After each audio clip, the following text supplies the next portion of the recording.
Well, let's just hope all the technology works.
It's a mighty hard road that my poor hands have hoed. My poor feet have traveled a hot and dusty road. Out of your dust bowl and westwards we rolled, and your deserts was hot and your mountains was cold. I've worked in your orchards of peaches and prunes, and I've slept on the ground in the light of your moon. At the edge of your cities you see us, and then we come with the dust and we go with the wind.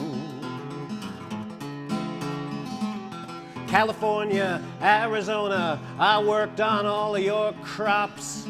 And then it's north up to Oregon to gather your hops.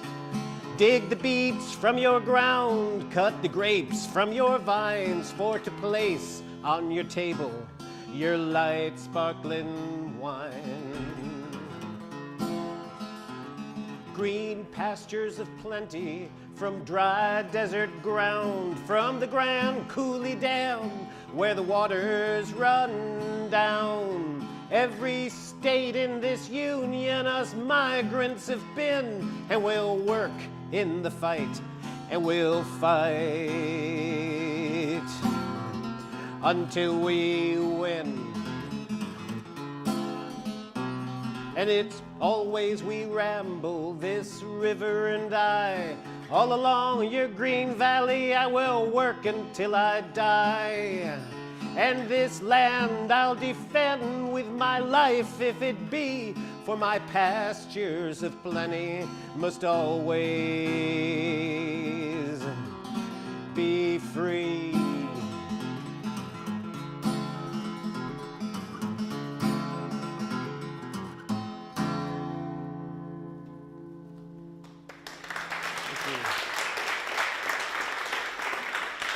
Thank you. Thank you. Well, Woody Guthrie was born at a great time and place for an American radical to be born. I'm going to repeat that phrase, American radical, just because a lot of people think that such an animal doesn't exist and never has existed. But there's been a lot of them, and Woody was one of them. And he was born on a good day for an American radical to be born because it was Bastille Day, July 14th, 1912, in a place called Okemah, Oklahoma, which he recalled as one of the singingest, square dancingest, drinkingest, yellingest, preachingest, walkingest, talkingest, laughingest, cryingest, shootingest, bleedingest, gamblingest, fist fightingest, gun, club, and razor carryingest of our ranch and farm towns. Because it blossomed into one of our first oil boom towns, right? They discovered oil in Okemah in 1920 when Woody was about 8 years old. So he saw the population quintuple overnight from like 2,000 to 10,000. He said, you know, one day you just woke up and Everybody was there. It quickly mushroomed into this major oil center. It had a new railroad station popping up, drilling supply companies, lumber yards, casinos, flop houses, bordellos, saloons. It was wild, it was young, it was vibrant, and it was very Western. And it was packed to the gills with these roughneck oil boomers, they'd call them. Oil boomers or boom chasers. These are the people who are following the discovery of the oil fields and just moving into town and making their fortunes hand over fist every day, doing whatever it is that you do to get stinking rich in an oil town, you know, throwing up the derricks and pumping out the oil and all that, and then moving on. And all that went on until 1920. 8 when the oil ran out, and Okemah plummeted from boom to bust. Very quickly, it was dead as an oil town. So hundreds upon hundreds of these oil boomers were just turned out to roam the countryside, destitute. You know, in that respect, Okemah and her children became a microcosm, you know, a prediction of the fate of many more towns and communities across the Southern Plains when the Depression kicked in. In 1929, the year of the Wall Street crash, after a series of some pretty incredible family tragedies, one right after another, the burning down of their first family home months after it was built, the burning to death of Woody's older sister in a house fire, the near fatal burning of his father in yet a third fire, and fire would dog Woody to the end. He lost his first daughter from a second marriage at the age of 4 to a fire, and it was fire that put an end to Woody Guthrie's guitar playing when he rather foolishly poured some kerosene on an already burning campfire, and it just jumped up, the flames jumped up his arm right up to his elbow, and that was it for his guitar playing. I suppose the worst of those early tragedies, though, would have been the incarceration and the slow death of his mother in the Oklahoma State Mental Asylum. She wasn't crazy. She had the misunderstood and undiagnosed Huntington's disease. Well, after all of those early tragedies in 1929, Woody went to join his father, recuperating, in another boom-to-bust oil town in the Texas Panhandle, a place called Pampa, Texas. He dropped out of high school after 2 years and became a sign painter. Married, had his first 2 children, and then they all waited through the years that carried those black blizzards of dust out and across the Great Plains. This was the worn-out topsoil of tens of thousands of square miles of destroyed, ravaged, mismanaged farmland. In November of 1933, the dust buried the Midwest. Came back the following spring, buried Texas, Oklahoma, and as far away as New York City. A lot of people don't realize how far east that dust was blowing. But there were sailors 300 miles out to sea in the Atlantic reporting that on their decks and on their railings was settling this fine, dry layer of red Oklahoma dust. And the dust continued to blow for the rest of the decade, which they called it the Dirty 30s, right? The Oklahoma farmers and the Texas farmers, they'd sit on their rocking chairs on their front porches, creaking back and forth and saying, "Yeah, I'm just sitting here watching Kansas blowing by. Here goes Nebraska." There was a visiting journalist from Washington, D.C., a fellow named Bob Geiger. He came through the plains, took one look, and telegraphed back east a memorable description of what he saw. He called it the Dust Bowl of America, the Dust Bowl. And the worst single day that any of the Dust Bowlers, as they called themselves, the worst day, they called it Black Sunday. It was Palm Sunday, April 14th, 1935, when winds of more than 80 miles an hour whipped the topsoil and the red clay from as far away as Nebraska and dumped it on the already dying town of Pampa, Texas. The sky turned black and red with thousands of tons of this roiling dust. Animals and people choked to death. Toddlers wandered out into dust drifts and suffocated. And of course, the religious fundamentalists, Baptists and Pentecostals, they thought that this was literally the end of the world. This was God's judgment being visited upon a wicked people. And Woody Guthrie remembered that when that dust cloud hit the poor little huddled town of Pampa, Texas, he said it looked just like an ocean was chomping down on a snail. It looked like the Red Sea was a-closing in on the Israel children. We thought we was done for. Thousands of us just packed up and lit out.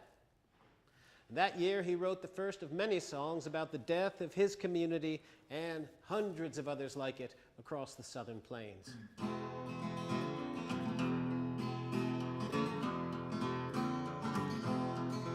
Well, I've sung this song and I'll sing it again about the place that I lived on the West Texas plains in the city of Pampa, county called Gray. Here's what all of the people there'd say. They'd say, so long, it's been good to know you. So long, it's been good to know you. So long, been good to know you. This dusty old dust storm's getting my home, and I gotta be drifting along. Well, that dust storm, it hit, and it hit like thunder. Dusted us over, dusted us under, blocked out the traffic, it blocked up the sun. Straight for home, all the people did run, singing so long. Well, it's been good to know you. So long, it's been good to know you. So long, been good to know you. This dusty old dust storm's getting my home, and I gotta be drifting along. Now we'd talk of the end of the world, and then we'd sing a song and we'd sing it again. We'd just sit for an hour and not say a word, till out of the corner these words would be heard. Well, so long, been good to know you. So long, it's been good to know you. So long, been good to know you. This dusty old dust is getting my home, and gotta be drifting along. Now the sweethearts, they sat in the dark and they sparked. They kissed and they hugged in that dusty old dark.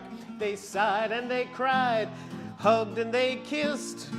But instead of marriage, they was talking like this. Well, so long, honey, been good to know you. So long, it's been good to know you. So long, been good to know you. This dusty old dust storm's getting my home, and I gotta be drifting along. Now the telephone rang and it jumped off the wall. That was the preacher making his call, and he said, kind friends, this may be the end. You got your last chance at salvation from sin. Well, the churches was jammed, churches was packed. That dusty old dust storm, it blew so black that the preacher could not read a word of his text. So he folded his specs, took up a collection and said, so long. Well, it's been good to know ya. So long, it's been good to know ya. So long, been good to know ya. This dusty old dust is getting our home, and I gotta be drifting along. Well, now that was the dustiest dust storm that ever blowed. Most everybody, they took to the road. Yeah, they lit down that highway fast as could go. And they all sang these words as they blowed. So long, been good to know you. So long, it's been good to know you. So long, been good to know you. This dusty old dust storm's getting my home, and I gotta be drifting along.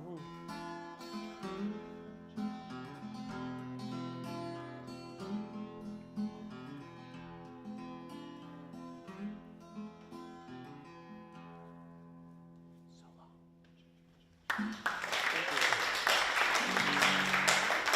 Thank you. Thank you. Well, Woody left his wife and his children, neither for the first or the last time, and he hit the road early in the summer of 1937. He'd have been about 24, 25 years old. And somewhere out there on those choked highways leading westwards among the jalopies and the wagons piled high with furniture, there was another Oklahoma native named Agnes Cunningham. They called her Sis Cunningham. Years later, she would sing in a radical folk group with Woody Guthrie and Pete Seeger and a bunch of other people called the Almanac Singers. That's Sis there playing the accordion up there. And many, many years later, in the 1960s, the early 60s, after she and her husband Gordon had been chased out of Oklahoma for being goddamn communists, they ended up in New York in a little, poverty-stricken fifth-floor walk-up apartment where they churned out on a hand-cranked mimeograph machine, Broadside Magazine, which was the first to publish the songs of Bob Dylan, Phil Oakes, and a lot of those radical songwriters from the folk revival of the 60s. Sis was their great champion. And like Woody and countless other children of the Dust Bowl, she would become radically politicized through her migratory experience. As she recalled it, along with other hundreds of thousands of dirt farmers, we fought to survive. And we battled crop failures, hunger, illness without doctors, hailstorms, gully washes, the death of livestock, fires. Now, we could have endured all of them normal disasters, but there was no way in God's world to escape the shark's teeth of the bankers. And this was an experience that she recorded in her song, How Can You Keep Moving Unless You Migrate Too? And it expresses this catch-22 situation that the Dust Bowl migrants were in. Because you imagine, all right, you're out there farming in Oklahoma or on the plains of Texas, and you're doing pretty well, but then perhaps it's no longer your land. You find that you are a tenant paying very bitter land on a bitter rent on land that you once owned because back in the last depression you lost the farm and now you're a tenant farmer. But it still feels like your land because your people have been there long enough. But then come the depression of the 30s and the Dust Bowl, well, the banker or the mortgage lender or the rancher or whoever it is comes up and says, well, I'm sorry, it's hard times, y'all. I can't keep y'all here. You got to pack up and get moving. I mean, I can have done with one man and a Mr. Ford's tractor what it takes 14 of y'all to do with your hands. So you're going to have to pack up and get moving. You don't have any place to go. You gather your family and you pack up and get moving and hit the highway and you set up your little sort of bivouac home on the side of the road doing the best you can until the authorities come by and say, I'm sorry, you can't stay here. You got to pack up and get moving. So you pack up and get moving on down the road, and then they arrest you for vagrancy, for moving like you were told to do. How can you keep moving unless you migrate too?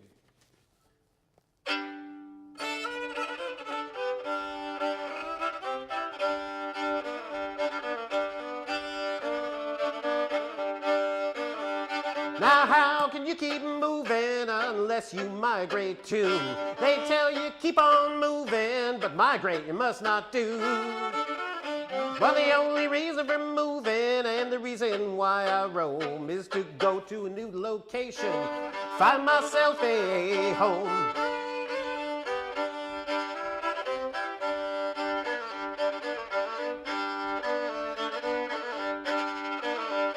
I can't go back to the homestead, the shack no longer stands. They said I wasn't needed, I had no claim to the land.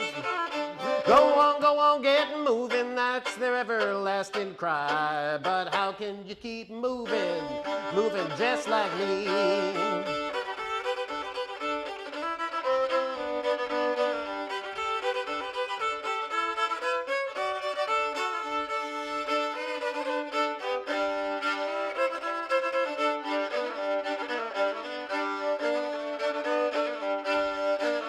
Now, if if you pitch your little tent up along the broad highway, the board of sanitation, they say, sorry, you can't stay.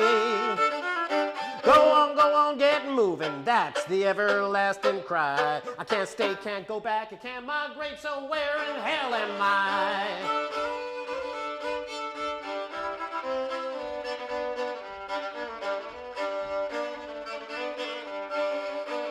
Now I just can't take this misery that follows me where I roam, until I can look forwards to a place that I can call home. I better gather up the folks and we'll see what we can do, but I don't know how to keep moving lest I migrate too. How can you keep on moving lest you migrate too? They tell you to keep on moving, migrate you must not do. The only reason for moving and the reason why I roam is to go to a new location and find myself a home.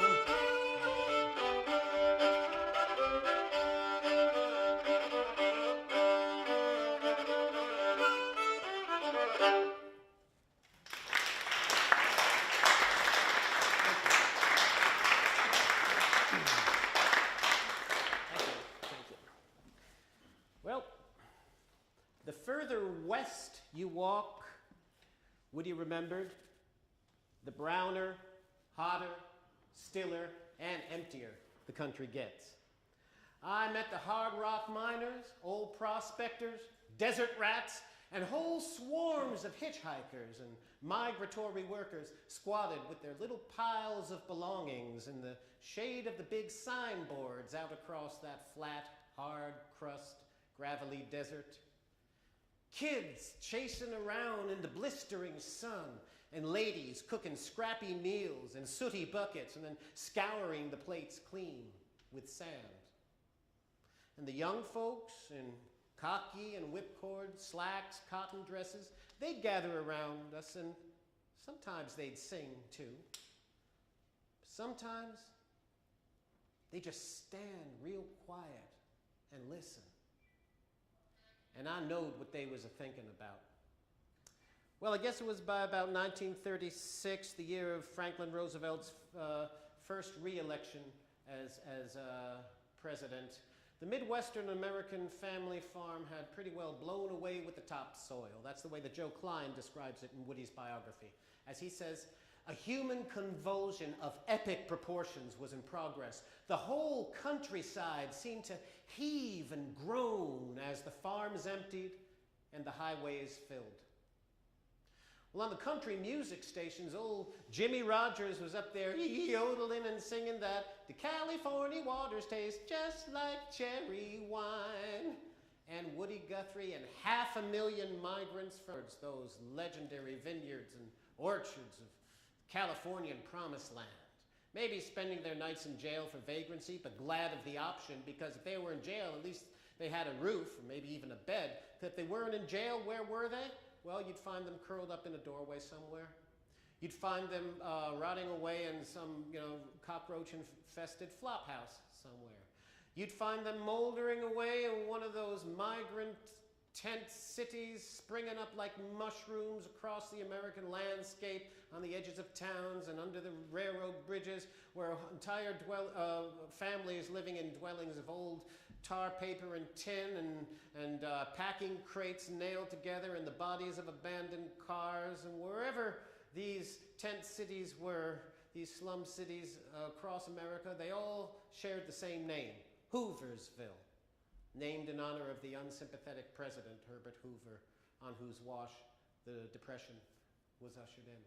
And if they weren't in any of those places, maybe they were just sleeping outside of their cars on the side of the road beneath the stars and the moon, freezing. Wherever they were there because they were chasing a dream. And this dream is something that Woody Guthrie later called one of the stinkingest things that I have ever run on to. And this was the promises of unscrupulous labor contractors out in California who were aware of the Dust Bowl crisis, and they exploited it. They flooded the Dust Bowl region with handbills promising work for every idle hand. We've got thousands upon thousands of openings. We need hundreds of thousands of hands to harvest the peaches and the grapes and the select apricots and the cotton and the peas. And they didn't need hundreds of thousands of hands. They needed a couple of thousand hands at very short periods of harvest time. You could work out the implications for wages if you can engineer and fan up and exploit a crisis in which you've got hundreds of thousands of people chasing a couple thousand jobs. Now, you wouldn't even be guaranteed a job if you got your hands on one of these handbills, right? What would happen is the contractor who gives you the bills, he'd say, well, now, I can't promise you nothing, but I tell you what, I know of a rancher out there in the San Joaquin Valley out there in California, and he might could use a good couple of hands for harvesting his grapes about in another 2 weeks or so. I mean, I can't promise you nothing, but I tell you what, you give me $10 and I will give you his address. And a lot of desperate, hungry people took that bait and headed on westwards towards the California line. They met a lot of broke, busted, and disgusted people, as Woody called them, coming back the other direction from California with that old handbill crumpled up in their hands. I didn't find nothing out there. Tell you, you don't want to listen to me, you're going to have to check it out for yourself. But I'm telling you, I didn't find nothing out there. And then those that were hopeful enough to continue on the westward trek, arriving at the California border, they were stopped cold because the Los Angeles Police Department panicked. And they set up a highly illegal, highly unconstitutional roadblocks on the major points of entry into the state of California. And they called this the bum blockade. Because these 500,000 Americans coming into the state of California from elsewhere, oh, they were just bums, weren't they? We're just bums looking for an easy handout, weren't they? Right? Now, this bum blockade was championed by this huge, growing anti-migrant bloc, which was backed up by the Los Angeles Times, the William Randolph Hearst newspapers, the Chambers of Commerce. So this bum blockade, first of all, not only is it illegal to stop other Americans from coming into the state of California as though it were a foreign country, it was also hundreds of miles outside their jurisdiction.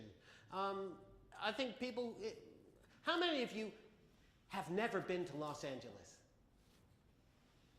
How many of you, if asked, could roughly point it out on a map? A pretty good number. It's on the ocean. It is as far west as you can get. What is the Los Angeles Police Department doing, setting up a roadblock 300 miles to the east of Los Angeles and 800 miles to the north at the Oregon border? Where does their jurisdiction end? Hebden Bridge, where I live? So anyway, it was unconstitutional, it was illegal, they didn't care. What they were doing was stopping and turning back anybody who looked like an unemployable, that's the phrase they used, unemployable. Now, how could you prove that you weren't an unemployable?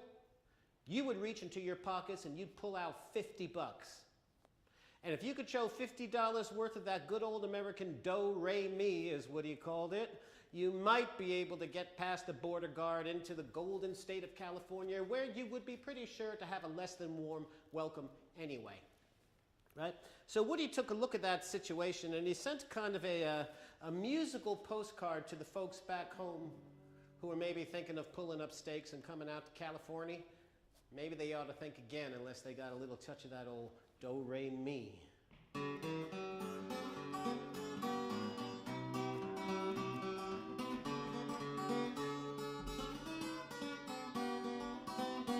Well, now lots of folks back east, they say they're leaving home most every day, beating that hard old dusty way to the California line.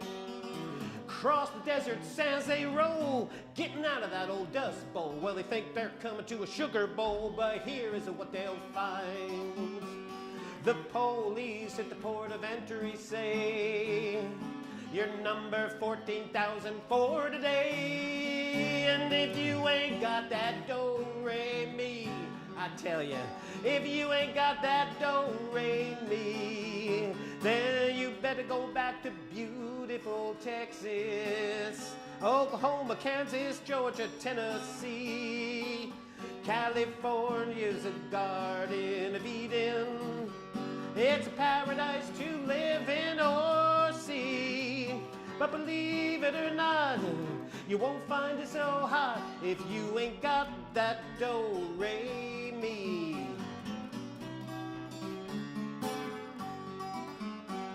Now you want to buy a home or farm, well that can't do nobody no harm. Take your vacation by the mountains or the sea, but you better not stop for cow or car. You better stay right where you are. You better take this little tip from me, 'cause I look through the want ads every day, and the headlines in the papers always say, hey, if you ain't got that do-re-mi, you ain't got that do-re-mi, then you better go back to beautiful Texas, Oklahoma, Kansas, Georgia, Tennessee. California's a garden of Eden, and it's a paradise to live in or see. But believe it or not, you won't find it so hot if you ain't got that do-re-mi.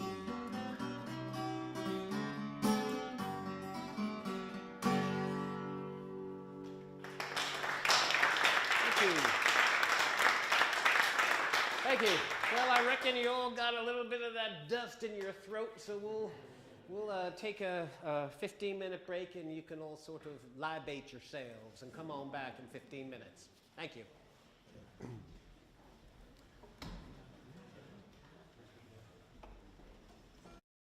Staying.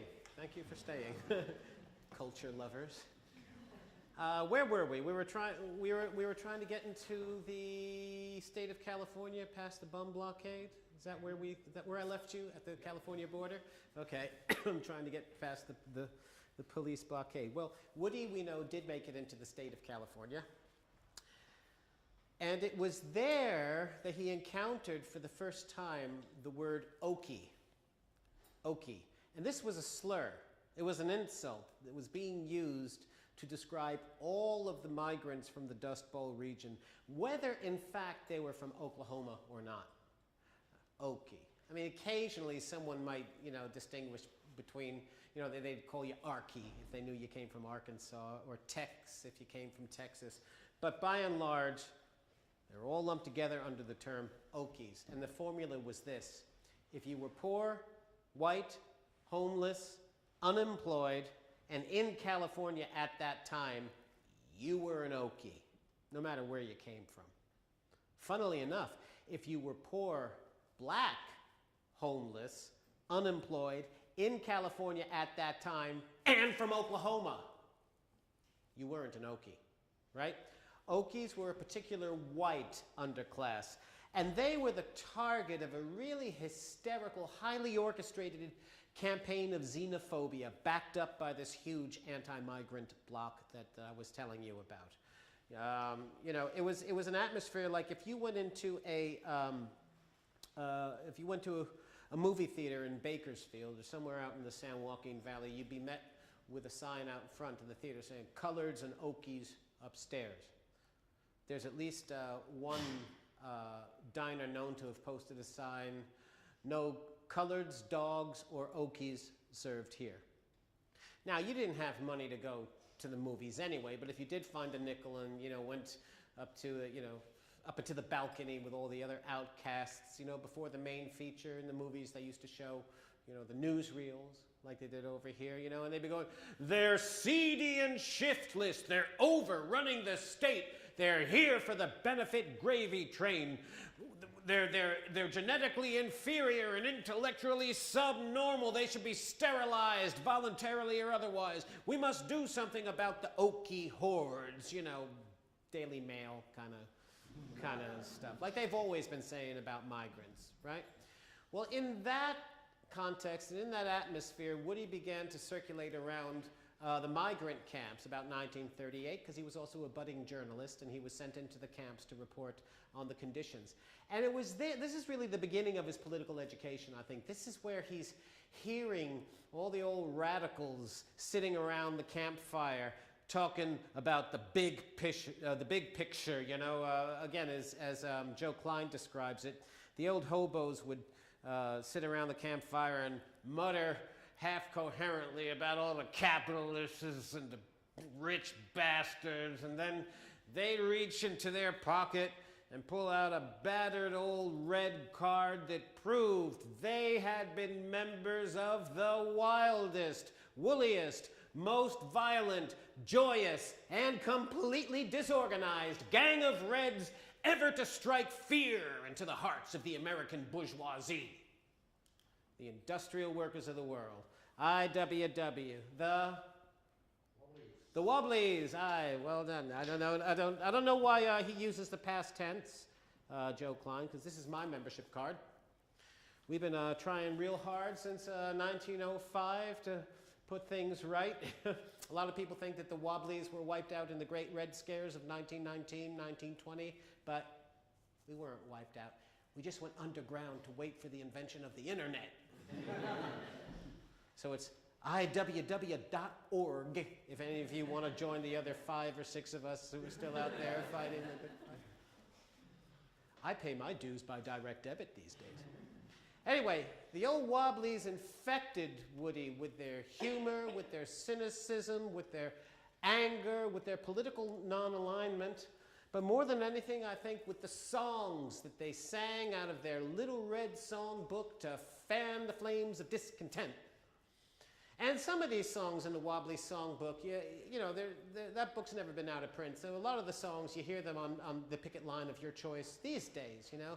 And some of them, I think, don't really quite, you know, they sound a bit Edwardian or, you know, exhortative. You know, arise, ye prisoners of starvation. I don't think that really cuts it on a modern picket line, you know. Solidarity forever, that's in there.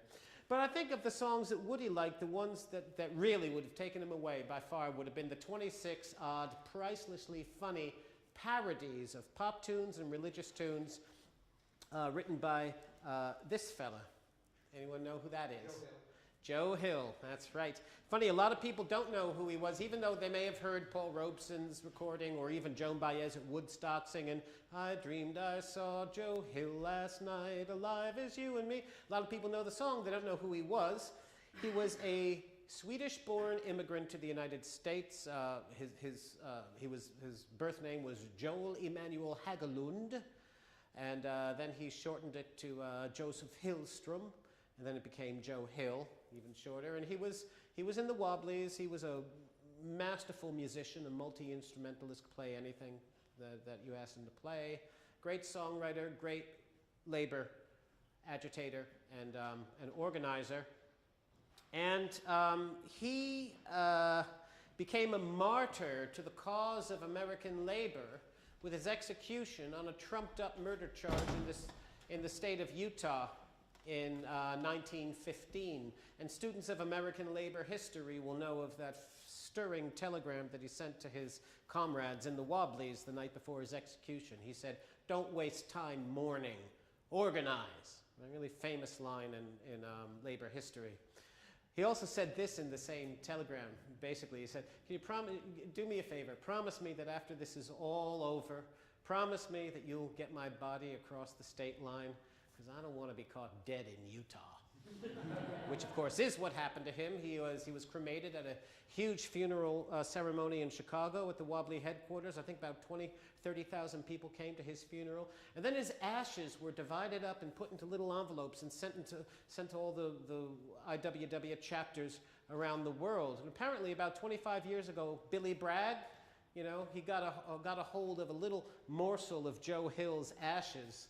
And he washed them down with a ceremonial pint in a pub down in London somewhere. I think he'd have liked that very much. Well, anyway, the year before he died, Joe Hill wrote, he said,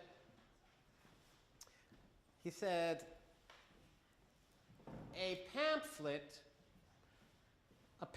no matter how good, is never read more than once. But a song is learned by heart, and it is repeated over and over and over again. So that's kind of the first lesson that he taught Woody from beyond the grave. And we know that Woody did carry the Wobbly Songbook in his breast pocket out there in California.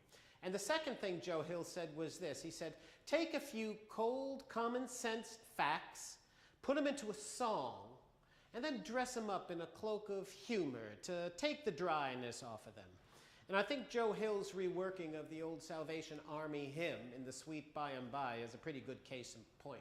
I mean, the Salvation Army and the Wobblies were mortal enemies, perhaps because they were both musical movements. You know, the Sally Army would station themselves on a street corner with their brass bands and singing about how good the afterlife is going to be. And then the Wobblies would be on the opposite corner with their string bands and their accordions and their banjos, singing about, you know, fuck the afterlife. What about now? Right? So that's basically the huge conflict between the Wobblies and the Salvation Army. So Joe Hill took the Salvation Army hymn in the Sweet By and By. You all may know it. In the sweet by and by, we shall meet on that beautiful shore. Right? And he turned it into what really did become the anthem to American labor in the first half of the 20th century, The Preacher and the Slave.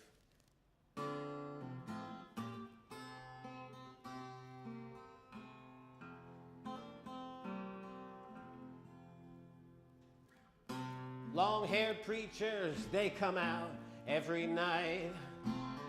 They try to tell you what's wrong and what's right. But when asked how about something to eat, they will tell you in voices so sweet, you will eat by and by in that glorious land up in the sky. Work and pray and live on hay.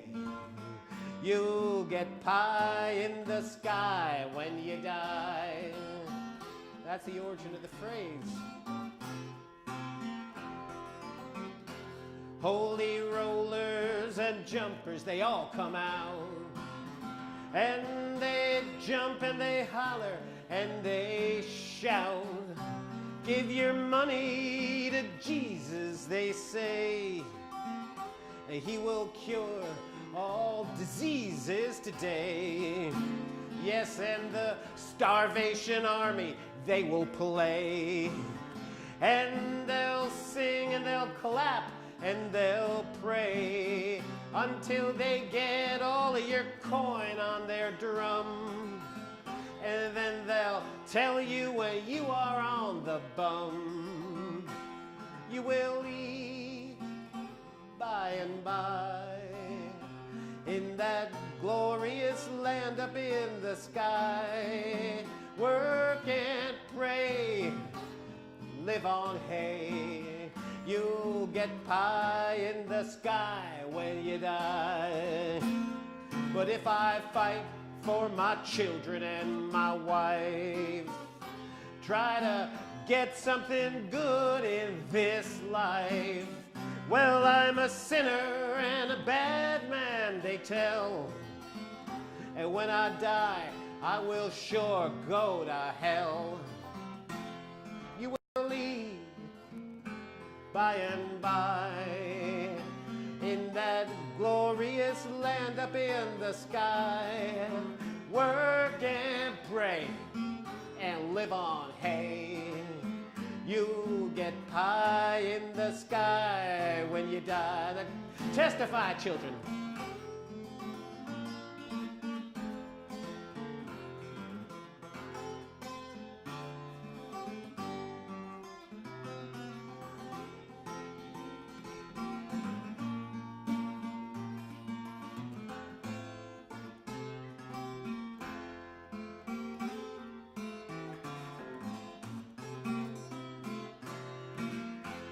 So working folks of all countries unite.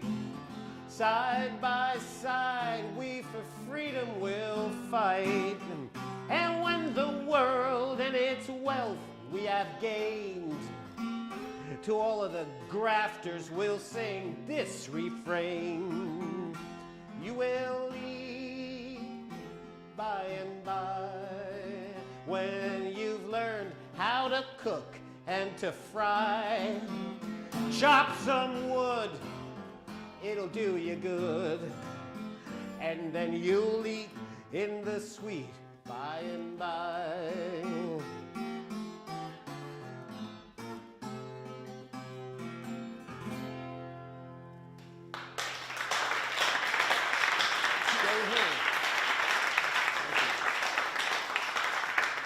Thank you. Well, Woody got a job hosting a program on a Los Angeles radio station about 1937, 38. But also, as I said, he was circulating around the migrant camps. And some of these camps were the cosmetic showplaces set up by the government under, Franklin Roosevelt's New Deal, the Farm Security Administration. And, I don't want to trash these camps. They were great places to be. They were sanitary, they were democratically self-governing, they were well provisioned, but the only problem was there wasn't nearly enough of them to cope with the magnitude of the Dust Bowl migrant crisis in California. Not nearly enough. So the majority of the camps that Woody circulated around were basically slums like this, Hoovervilles, packed with whole families of 8 or 10 making $3 a week between them, picking cotton in the San Joaquin Valley. Now, back east, President Roosevelt had actually declared, if I went to work in a factory, the first thing I'd do would be to join a union. Which sounded pretty good coming from the Oval Office. I don't think any president had gone so far to champion the rights of labor to organize. But even with that kind of backing, the reality for the radical migrants who were attempting to organize into unions in the Californian fields, well, they were crushed time and time again because the bosses, the fruit crop growers, the farmers, they hated unions. Correction, they hated unions of working people. They just loved unions of bosses. What's a manufacturers association but a union? What is a chamber of commerce but a union? What's what is it? The British, the CBI, the Confederation of British Industry. What confederation? Sounds like a union to me. Well, in the case of the California fruit crop growers, their union was called the Associated Farmers, whose declared aim was to stamp out all un-American activity among farm labor. Because if you were organizing a union and you weren't a boss, that meant you was a goddamn communist, right? So here's some of the Associated Farmer bosses, good union men, engaged in the un-American activity of their choice, which is book burning. They're burning a copy of John Steinbeck's The Grapes of Wrath as soon as it is published in August of 1939. Why? Because they don't come out so good in that book. So this is sort of extreme literary criticism practiced by amateurs.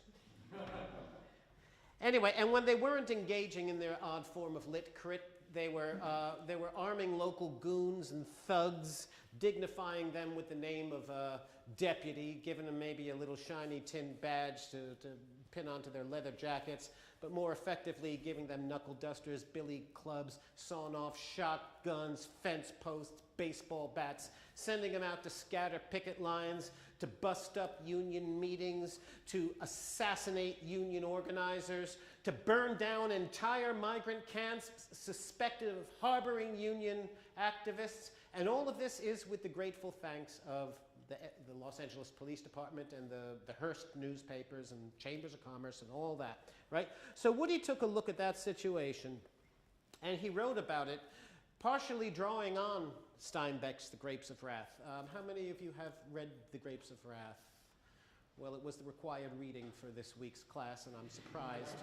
No, I'm not surprised, actually.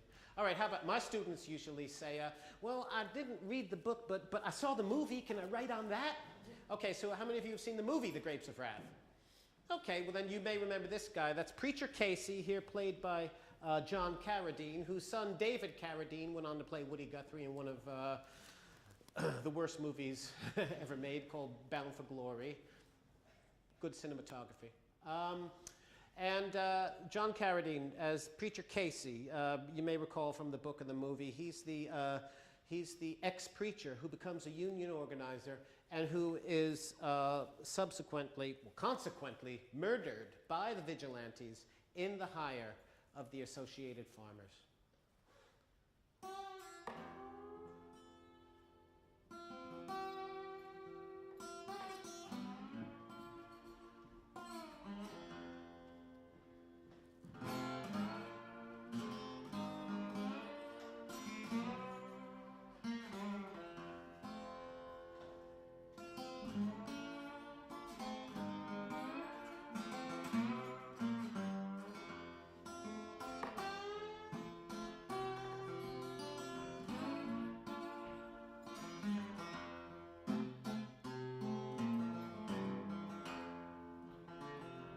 Have you seen that vigilante man? Have you seen the vigilante man? Have you seen the vigilante man? 'Cause I've been hearing his name all over this land.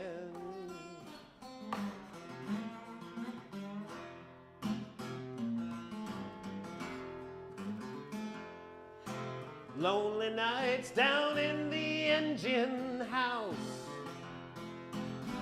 sleeping just as still as a mouse. Man come along, chases us out in the rain. Was that the vigilante man?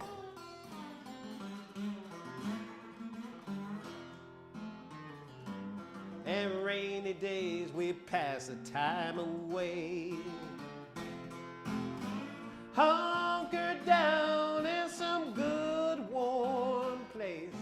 A man come along and chases us, we give him a little raise. Was that the vigilante man?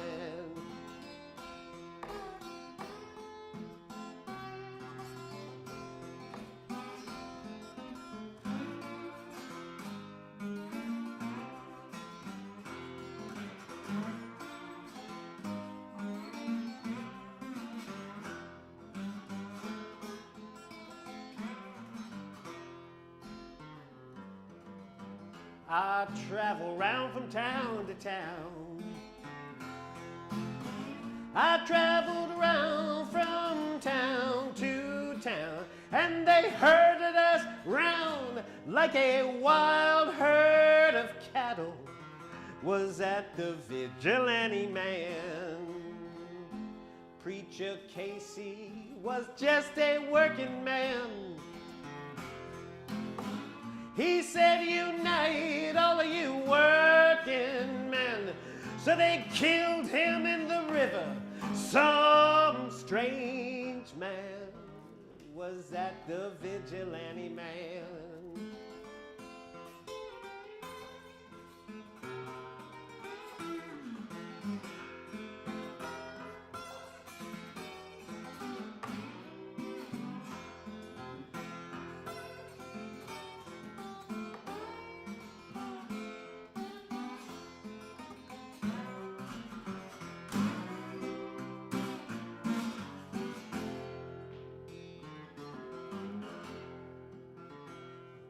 Now what is the vigilante man? Tell me, what is a vigilante man? Does he carry a sawed-off shotgun in his hand to shoot his brother and his sister down?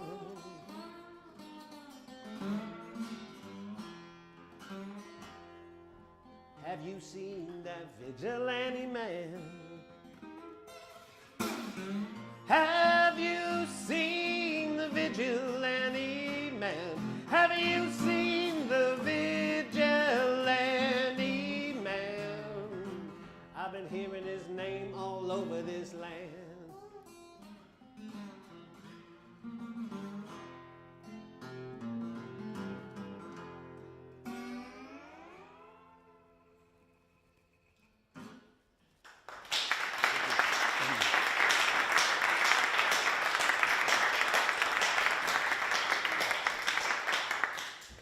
Thank you. Well, there's something really interesting that's happening about now. Woody is beginning to listen to the radio as though it's almost for the first time. Not only because he's on the radio now, but he's really listening.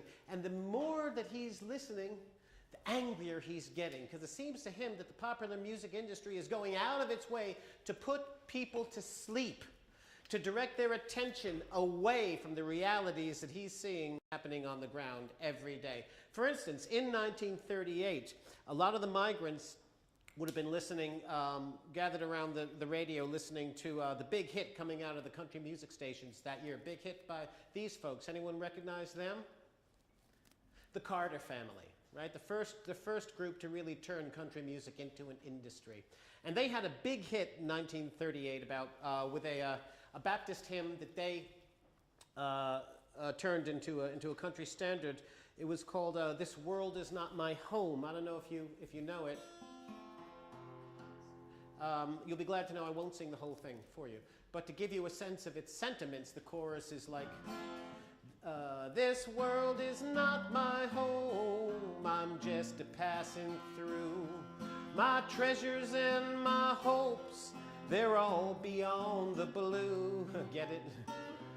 Where many Christian children have gathered on before, and I have got no home in this world anymore.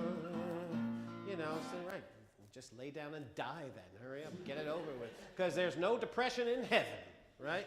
And no starving children, and no corrupt officials, and no vigilantes in heaven.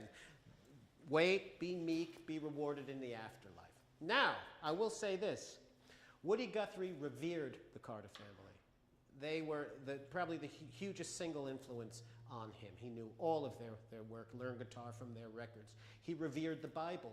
He knew the Bible inside and out, top and bottom, used it a lot for his writing. He did not like the sentiments of this song. And so my theory is this.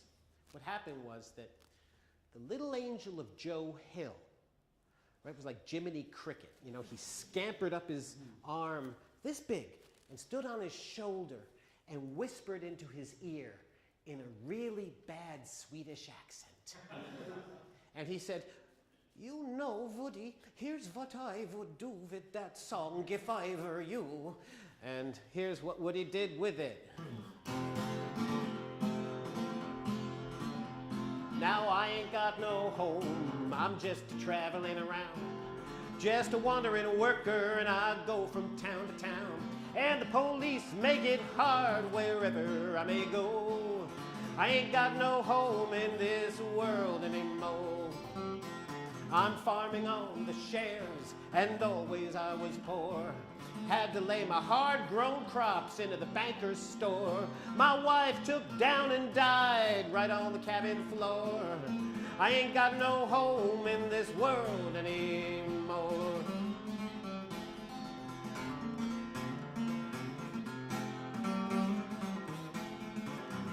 I've been mining in your mines and I've been gathering up your corn. Hey, mister, I've been working since the day that I was born. Now I worry all the time like I never did before. And I ain't got no home in this world anymore.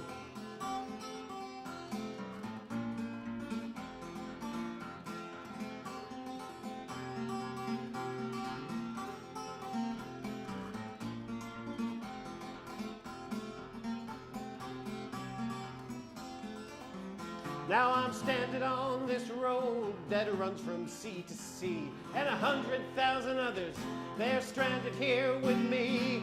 100,000 others, yes, and 100,000 more, and we ain't got no home in this world anymore. As I look around, you know, well, it's mighty plain to see. This old turning beautiful world is a funny old place to be, 'cause the gambling man is rich and the working folks are poor. We ain't got no home in this world anymore. I ain't got no home, I'm just a traveling around. I'm just a wandering worker, and I go from town to town, and the police make it hard wherever I may go. I ain't got no home in this world anymore.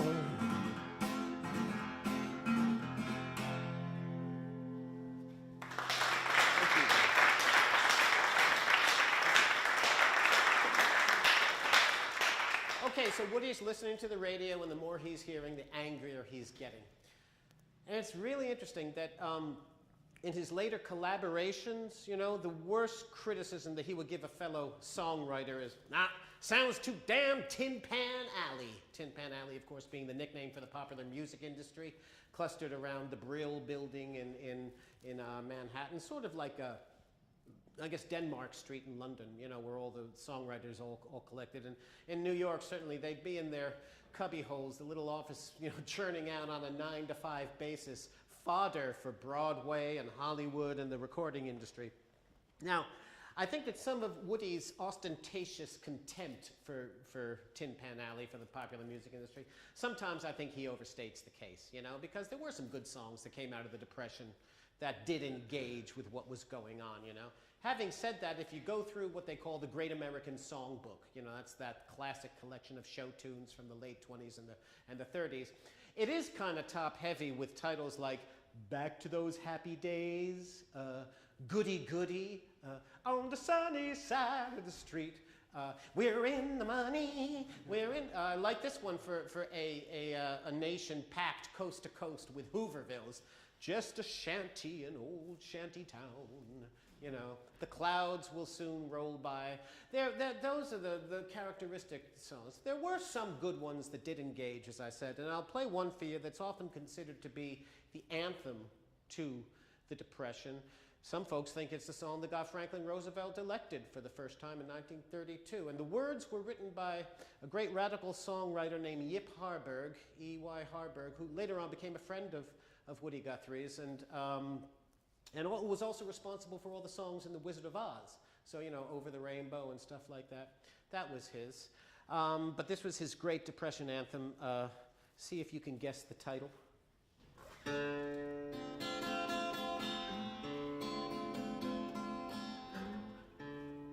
They used to tell me I was building a dream, so I followed the mob.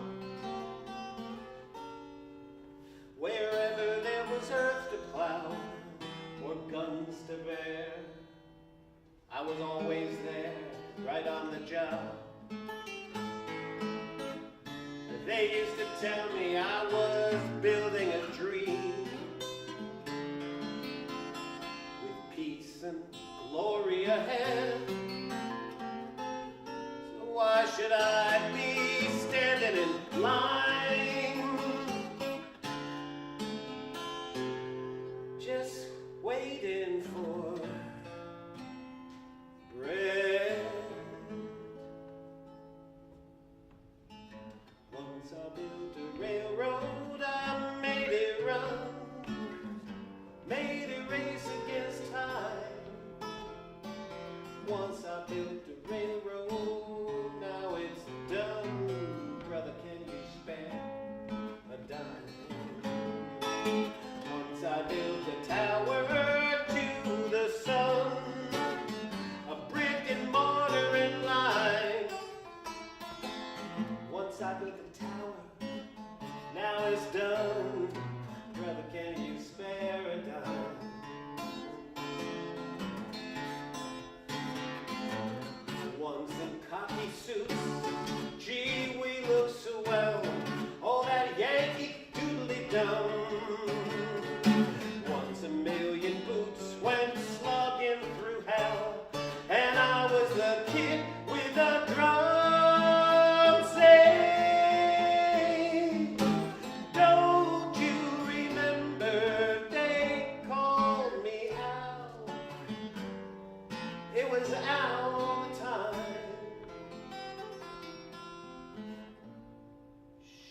wrong. I think that's a great song, and I think that there are a few songs that manage really to capture the helplessness and the despair of the Depression era. But my point is that helplessness and despair is not what Woody Guthrie wants to corral. He wants to corral anger that will channel it into some sort of organized social rebellion, overthrow of the capitalist system. He's interested in nothing less than that. His letters make that quite clear. I mean, begging for a dime, you know, capitalists weren't begging for nothing. They were taking it, right? Taking it. So this is about the time that Woody's beginning to get interested in all the outlaw ballads that his mother used to sing to him when he was growing up in Oklahoma. You know, ballads, often ballads taken from over here, from the British and the Irish, you know, the border ballads, the Scottish traditions about Robin Hood figures who, you know, rob from the rich and give to the poor and take on a social conscience. And he starts writing his own ballads. The first example I'm thinking of is his outlaw ballad. He chooses somebody as a subject, somebody who did not deserve the honor conferred upon him by Woody Guthrie. This was a sort of a local Oklahoma petty thief, bank robber, petty thug, general all-around scumbag named Charles Arthur Floyd. They called him Pretty Boy Floyd in Oklahoma folklore and in the movies. There's no evidence in the historical record that this guy had any kind of a social conscience whatsoever, right? But that doesn't matter. In Woody's hands, he becomes somebody for whom, say, begging for a dime would be an act of self-betrayal. But more importantly, he takes on the responsibilities that capitalism was so blithely ignoring.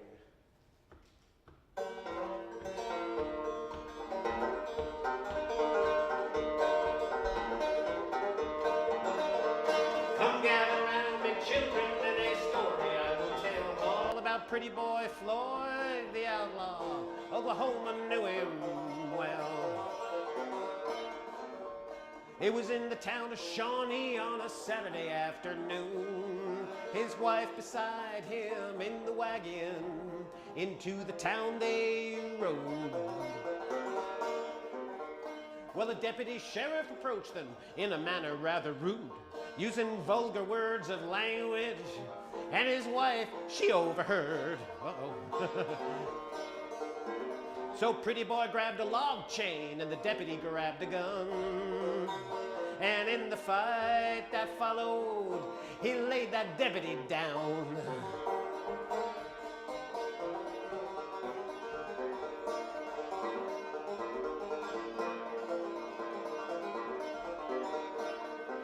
Now he took to the trees and the timbers for to live a life of shame, and every crime in Oklahoma got added to his name.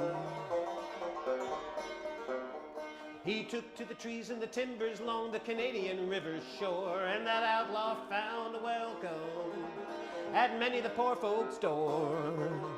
There's many a starving farmer with the same story told about how the outlaw paid the mortgage and saved their little home. Others talk about a stranger who came to beg a meal, and underneath his napkin he left $1,000 bill.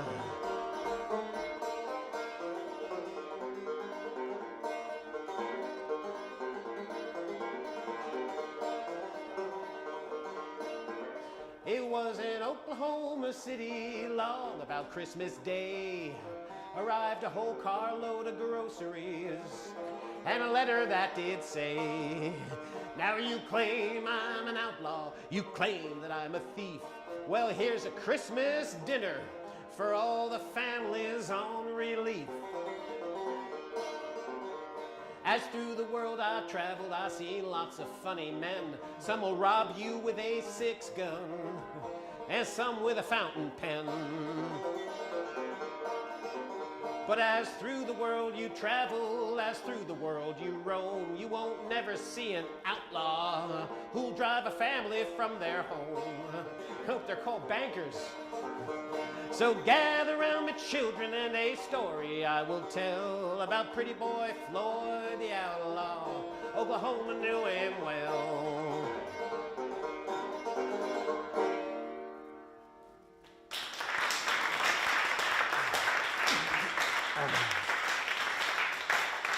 Thank you.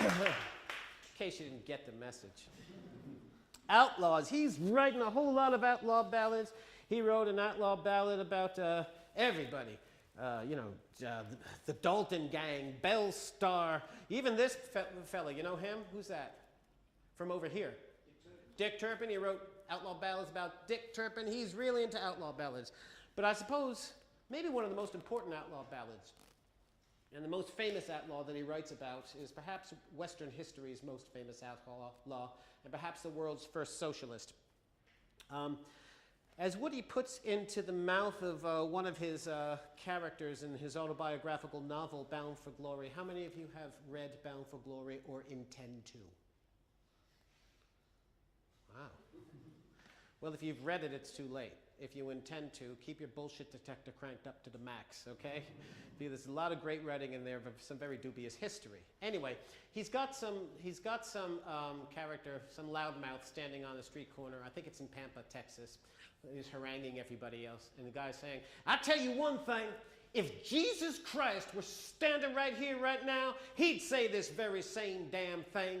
He'd tell you we all just mortally gotta work together, build things together, fix up old things together, clean out old filth together, and own things together. Sure, they'll call us some bad ism, but Jesus don't care if you call it socialism or communism or just me and you. Well, Woody's ballad of Jesus Christ, I think, makes this connection with the holy outlaw, the victimized folk outlaw, even stronger because he bases the tune and the format.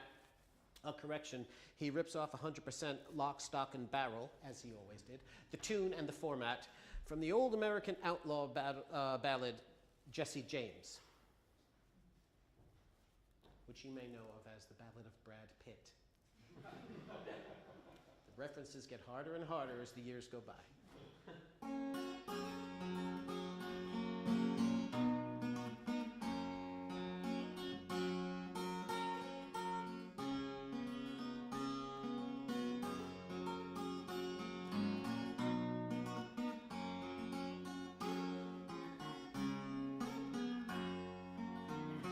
Jesus Christ was a man who traveled through the land. He was a hard-working man and brave. And he said unto the rich, share your goods out with the poor. So they laid Jesus Christ in his grave. Jesus was a man and a carpenter by hand, with followers true and brave. But one dirty little coward that they called Judas Iscariot, he laid Jesus Christ in his grave. Well, he went up to the preacher and he went up to the sheriff and he told them all the same. He said, load up your jewelry and give it to the poor. So they laid Jesus Christ in his grave. But the people of the land, they took Jesus by the hand and they followed him far and wide. He said, I come not to bring peace, no, I come to bring a sword. So they killed Jesus Christ on the sly. Jesus was a man and a carpenter by hand, with followers true and brave. But one dirty little coward that they called Judas Iscariot, well, he laid Jesus Christ in his grave.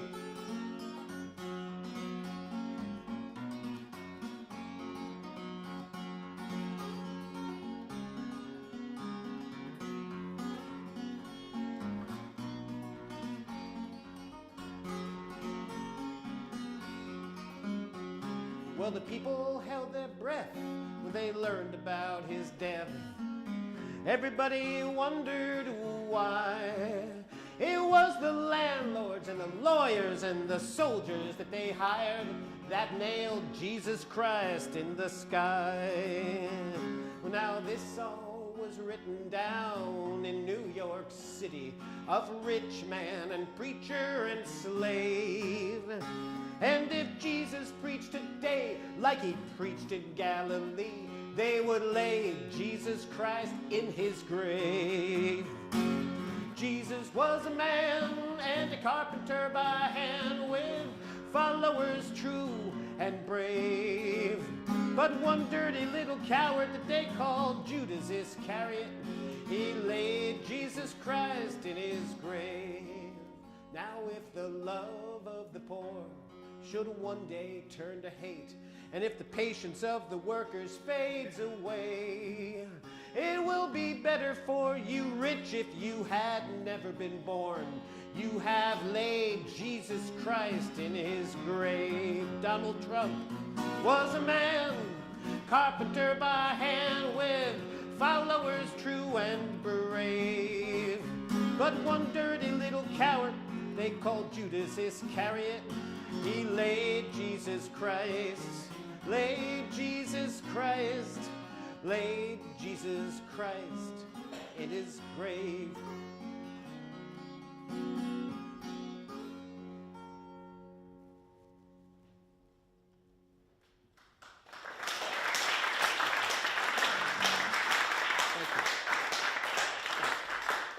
Well, that song was indeed written in 1940, like you said, in New York City, and it was the end of an era. It's just about the end of this presentation, too, in case you're feeling a little bit flat behind here at this point. And the reason it was the end of an era is because the previous year, President Roosevelt announced the New Deal, a great social and economic experiment, about the closest that America has ever come to socialism, that experiment was being wound up, and that the government's energies were going to be redirected to concentrate on increasingly, shall we say, global issues. So it's the bitter cold New Year of 1940. Woody Guthrie's decided to make New York City his home. So he's hitchhiking north and east out of Texas towards New York. And it seems to him that on every car radio, on every roadhouse jukebox, he's hearing what appears to him yet again the latest self-righteous, complacent, patriotic offering from the industry, from Tin Pan Alley. This was the hit of the year, 1939-1940. Kate Smith singing Irving Berlin's God Bless America, which you all know, so I don't have to sing it, because I'd rather chew my own liver in half. Actually, there is a charitable way you can look at that song. You can see God Bless America as the fervent and fearful prayer of a Russian Jewish immigrant to the United States, Irving Berlin, his real name, Israel Balin, nervously watching the rise of fascism in Europe and praying that it doesn't happen over here in America. You could say that, except that he wrote that song back in 1917, and he put it away because he thought it was too jingoistic. But then, come 1939, 1940, Kate Smith asks him, have you got a song for these times? And he says, yeah, I guess I do. I've got this one. So that is the charitable way of looking at God Bless America. Woody wasn't charitable. He hated this song, right?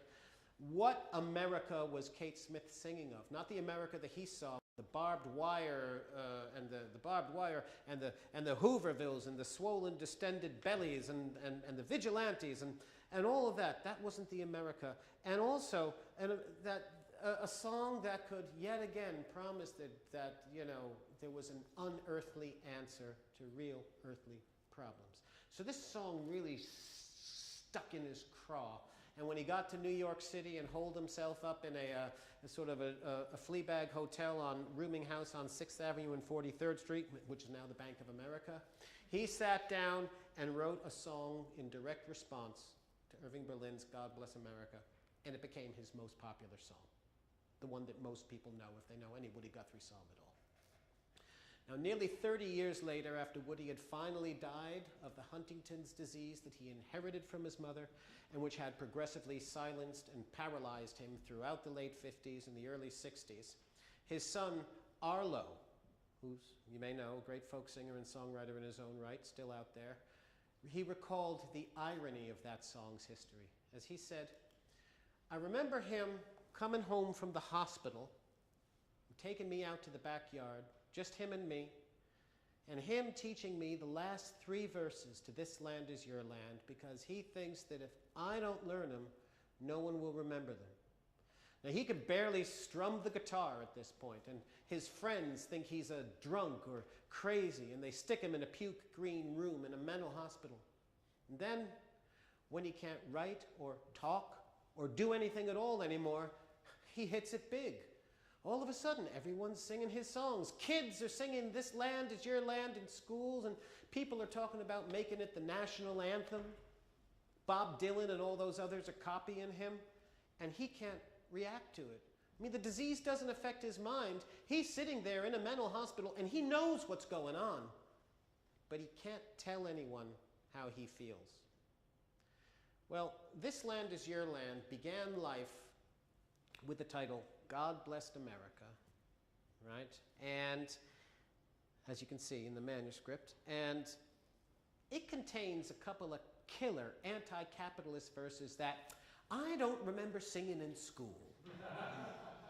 And in fact, a lot of Americans never heard those verses until, I guess it was January of 2009, when, when Bruce Springsteen and Pete Seeger sang the complete restored version of This Land Is Your Land from the steps of the Lincoln Memorial into the face of Barack Obama and the entire American power structure, right, for Obama's inaugural concert. The next day, the newspapers were saying, did you know Woody wrote that? Well, yeah, he wrote it. He never recorded the whole thing, right? So what I will do is leave you now with a version that I have cobbled together from all the extant versions, the manuscripts, the various printed versions, the various recorded versions, to give you an indication of this song's progress from the angry and bitter satire that it originally was to the unofficial national anthem that it ultimately became.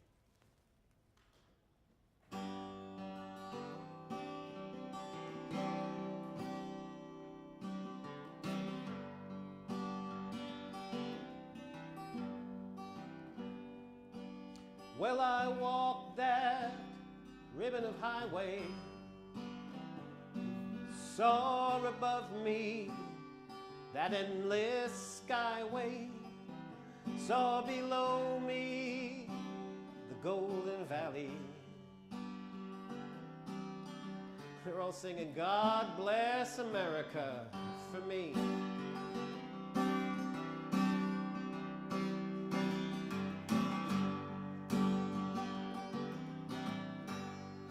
I roamed and I rambled, I followed my footsteps through the sparkling sands of her diamond deserts. And all around me, this voice kept singing, God blessed America for me.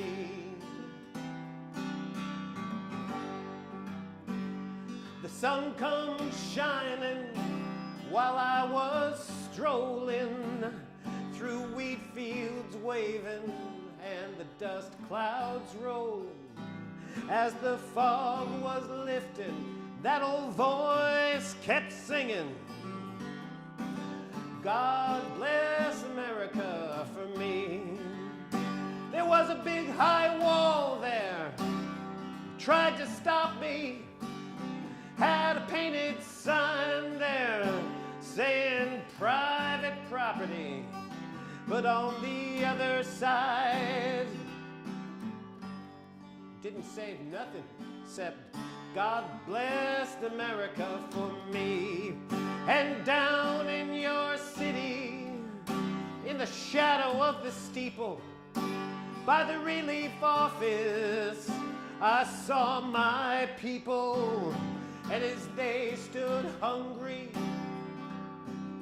I stood there wondering about God bless America for me.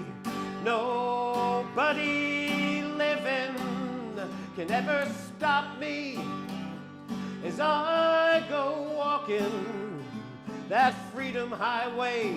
Nobody living can ever make me turn back, because this land was made for you and me. This land is your land, and this land is my land. From California to the New York Island, from the redwood forest to the Gulf Stream waters, this land was made for you and me.